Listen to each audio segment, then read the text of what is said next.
في شخصيات غيرت مجرى التاريخ، لكن يا ترى لو عاشوا معانا النهاردة كان شكلهم هيبقى عامل إزاي؟ استعد لأننا هنرجعهم للحياة بعقلية العصر الحديث.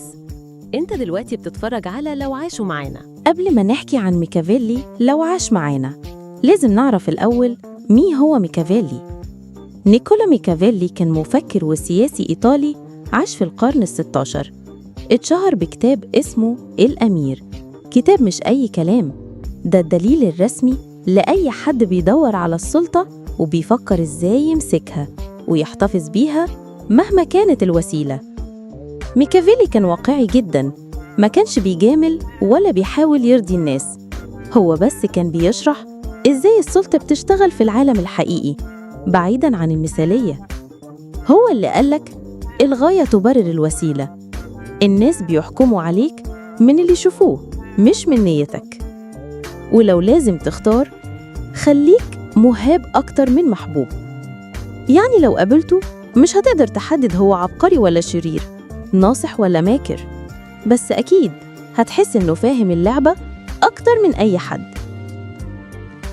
لو ميكافيلي عايش معانا دلوقتي في 2025، أول حاجة كان هيلاحظها إن العالم بقى ميدان مفتوح للنفوذ، مش بس السياسي لكن كمان النفوذ الرقمي. مش بس مين اللي بيحكم، لكن كمان مين اللي بيأثر، مين اللي بيتابعوه الملايين، مين اللي بيقود رأي العام من خلال فيديو مدته 15 ثانية.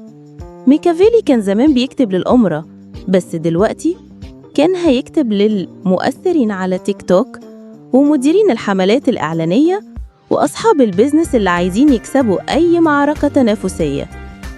كان هيقولك عايز تكسب؟ اظهر دايما بقوة حتى لو خايف، خلي الناس يشوفوا إنك دايما مسيطر حتى لو أنت واقع.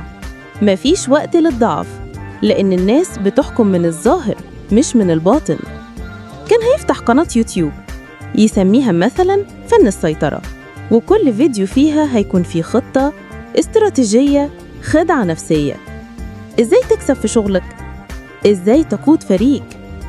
إزاي تبقى مؤثر؟ وإزاي تكسب خصومك بدون ما يعرفوا إنك لعبتها صح من ورقهم؟ بس لحظة، ميكافيلي ما كانش هيعتمد على القوة الغاشمة، لا، ده كان دايما بيشوف إن الذكاء أهم من العضلات. كان هيقولك القوة الحقيقية مش إنك تضرب، القوة في إنك تخلي العدو يضرب نفسه وإنت واقف بتضحك.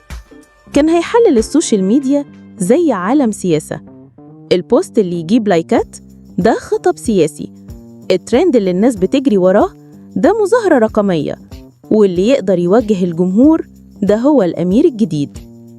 أيوة، حتى الميمز ميكافيلي كان هيشوفها أدوات سيطرة ناعمة. إزاي؟ واحد بيعمل ميم ساخر عن منافسه بيوصل رسالة للجمهور من غير ما يقولها مباشرة، واحد بيستخدم الكوميديا علشان يحرك الرأي العام. ميكافيلي كان هيبتسم ويقول هايل، دي وسيلة تأثير حديثة بس فعالة جدا. كان هيبقى نجم على تويتر، بس مش بيغرد نكت، بيغرد خطط. تخيل بقى لو ميكافيلي ماشي في شوارعنا قاعد على قهوة بيشوف الناس وهي بتتكلم في السياسة، الدين، الكورة، كان هيضحك وهو بيقول كل واحد هنا فاكر إنه عنده رأي، لكن في الحقيقة هو بيتحرك حسب اللي شافه في آخر فيديو أو بوست. كان هينصحك لو عايز تفهم اللي بيحصل ما تبصش على الكلام، بص على المصالح. في النهاية ميكافيلي في 2025 ما كانش هيبقى مجرد مفكر، كان هيبقى نجم على اليوتيوب، مستشار تسويق، خبير سياسي، وكمان ترند دايما. بس هل كانت الناس هتحبه؟ خلينا أقولك غالبا لأ، لأنه كان هيقول الحقيقة والناس ما بتحبهاش دايما. لكننا هنفضل دايما محتاجين نفهم اللعبة من واحد زي ميكافيلي، مش علشان نبقى مكرين، لكن علشان ما ينضحكش علينا بسهولة. سلسلة لو عاشوا معانا مكملة معاكم دايما، احنا لسه بنبتدي. قولولنا مين كمان تحب تشوفه بيعيش في زماننا. لو عجبك الفيديو ما تنساش تشترك في القناة وتفعل زر الجرس عشان يوصلك كل جديد، وتسيب لنا رأيك في كومنت.